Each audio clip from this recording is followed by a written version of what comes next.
গুরুদেব, আমার কাজে কি আপনি খুশি? আপনার কথা মতো আমি মাঠের সব ফসল নষ্ট করে দিয়েছি গুরুদেব। খুশি তখনই হব যখন পুণ্যের ঘরা পূর্ণ হবে। খুশি তখনই হব যখন মর্কট দৈত্যকে আমি মারতে পারবো। এখন আমার একটাই লক্ষ্য, এই ঘোড়াকে পূর্ণ করা। তাই তোকে রাজ্যের মধ্যে অরাজকতা সৃষ্টি করতে হবে, আর সেটা ঠিক করতে বীর এগিয়ে আসবে, আর ওই ঘোড়া ভরে যাবে। এতক্ষণ হয়তো বীর তার কাজে লেগে পড়েছে গুরুদেব।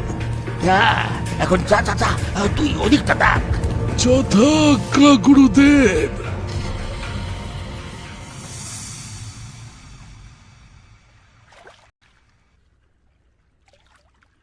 এই নদী হলো আমাদের এখন একমাত্র ভরসা। আমি চাই আপনারা সবাই খাল কাটার কাজে আমাকে সাহায্য করুন। আমরা সবাই মিলে কাজ করলে একদিনের মধ্যেই এই নদীর জল আমরা চাষের জমিতে নিয়ে যেতে পারবো। কি সবাই পারবেন তো?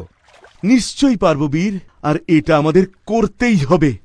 বাবা বীর, আমরা ঠিক পারবো, আর আর আমাদের ফসলও বাঁচবে বাবা।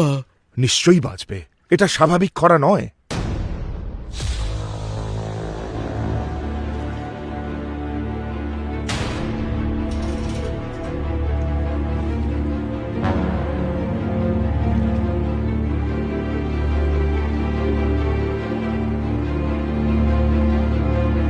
কেউ বা কিছু মাটির জল টেনে নিচ্ছে। মানে কেউ জল চুরি করেছে নাকি? চুরি না, শক্তি দিয়ে শুষে নিচ্ছে। এটা মানুষের কাজ নয়, বড় কোনো অশুভ শক্তির কাজ। আচ্ছা, এটা মর্কট দৈত্যের কাজ না তো? তার তো জাগার সময় প্রায় হয়েই এসেছে বীর। ভয় পেও না, আমি আছি। আমি সত্যটা বের করব, আর যতটা পারি তোমাদের ফসল ফিরিয়ে আনার চেষ্টা করব। তুমি বললে আমরা বিশ্বাস করি বাবা। তুমি যা বলবে আমরা তাই করব। এখন তো বিকেল হয়ে এবার সন্ধে নামবে, তাই আজ আপনারা সবাই বাড়ি ফিরে যান। কাল থেকে আমরা আবার কাজে লাগব। আজ রাতে আমাকে এখানে একা লুকিয়ে থাকতে হবে। যে শক্তি এটা করছে তাকে আমাকে দেখতেই হবে। ঠিক আছে, আমরা তোমার ভরসা করছি। সবাই চলে গেলে মাঠে একা দাঁড়িয়ে থাকে বীর। সে আকাশের দিকে তাকিয়ে বলে, আজ রাতেই সত্য বের করব। দেখি কে এত বড় সাহস করেছে। এই বলে বীর পাশের একটা গাছে উঠে পড়ে আর একটা ডালে বসে অপেক্ষা করতে থাকে। দূরে হঠাৎ বাতাস বয়ে যায়। মাটির নিচে অদ্ভুত কম্পন অনুভূত হয়, যেন কেউ শুনছে আর অপেক্ষা করছে। রাত নেমেছে নিস্তব্ধতায়। শুকনো মাঠের ওপর কুয়াশা ভাসছে। দূরে ঝিঁঝি পোকার শব্দ ছাড়া আর কিছুই নেই।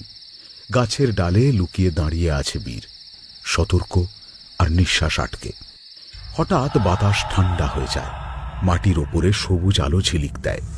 অন্ধকারের ভিতর থেকে ধীরে ধীরে একটা ছায়া মূর্তি এগিয়ে আসে, আর যেখানে সেই আলো ছুঁয়ে যাচ্ছে সেখানকার গাছ মুহূর্তেই শুকিয়ে যাচ্ছে। বীর, তুমি এখন পুণ্য করো, শুধু পুণ্য করো। আমি তোমাকে এখন পুণ্য করার সুযোগ দেব। মাটি ফেটে যায়, ফসলের শিকড় শুকিয়ে কালো হয়ে যায়।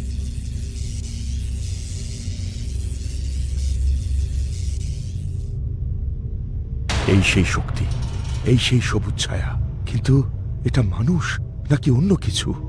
গুরুদেব, আপনার দেওয়া শক্তি সত্যি অসাধারণ। আমি এখন সব ফসল নষ্ট করে দিচ্ছি। গুরুদেব? কে এই গুরুদেব? মানে এই রাজ্যের রাজপণ্ডিত? উনি এই ষড়যন্ত্রে আছেন? না না, এখনই কাউকে সন্দেহ করা ঠিক হবে না। আগে প্রমাণ চাই।